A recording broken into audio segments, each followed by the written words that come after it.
Facebook, Twitter, how are you thinking about them, Katie? Are they to blame for the widespread proliferation of misinformation? Should they be held responsible? Should they be broken up? I mean, there are 1,000 big questions there, but just your 1,000-foot take. You know, it's, I wish I were even, you probably are more of an expert on this, Andy, than I am. I was a co-chair of the Aspen Commission on Disinformation, and obviously we took a close look at some of these platforms. I mean, I think the problem with disinformation in our society is very multidimensional, but the algorithms and the way things are shared and amplified certainly, I think, have been fueled by these social media platforms.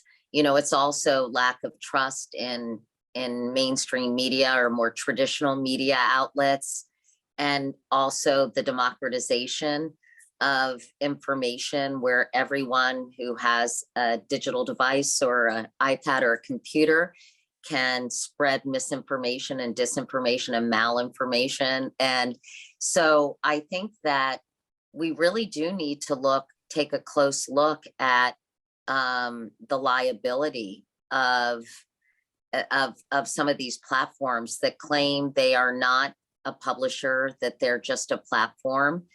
And Congress should get involved. I think the federal government needs to have a more unified approach, because I don't think there's really a centralized policy arm of the government to deal with this. President Obama says disinformation is the biggest threat to our democracy. Certainly when you look at things like the big lie and the fact that more than 60 courts and judges have said there's no merit to the argument that the election was rigged, that it was one of the fairest elections in our history.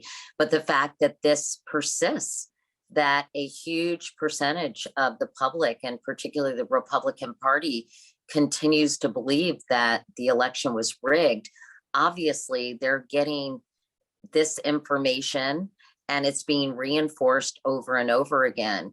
You know, people gave me a hard time because when I was on Bill Maher, I talked about the need for people to be deprogrammed, which really meant just kind of separating themselves from the information that they're being almost brainwashed to believe through the repeated serving up of disinformation. So I think we need to take a multi-pronged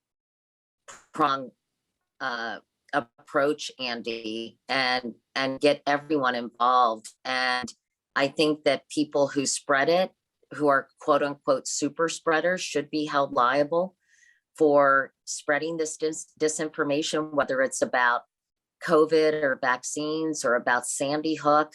And, I think that platforms need to be more aggressive about monitoring it. Of course, the problem, and it's not a problem, but the sticky wicket in America is free speech.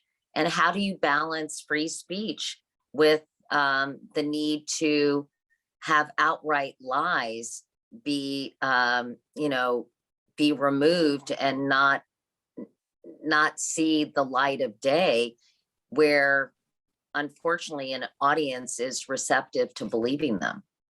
Yeah, it's a complicated topic, isn't it, Andy? But it all does go back to, can you yell fire in a crowded theater? I mean, it's also timeless, but now it's just this new way of getting the information that's sort of, it's a super spreader. Yeah, and I think the Supreme Court, Supreme Court said you cannot yell fire in a crowded theater. You're absolutely right. They did. And similarly, I think this is the semantic version of yelling fire in a crowded theater. And I think the technology has almost outrun the ethical considerations of all this, but it's a really serious problem. I think it's shaping up to even be more serious in 2024, and so it's something that we need to pay attention to.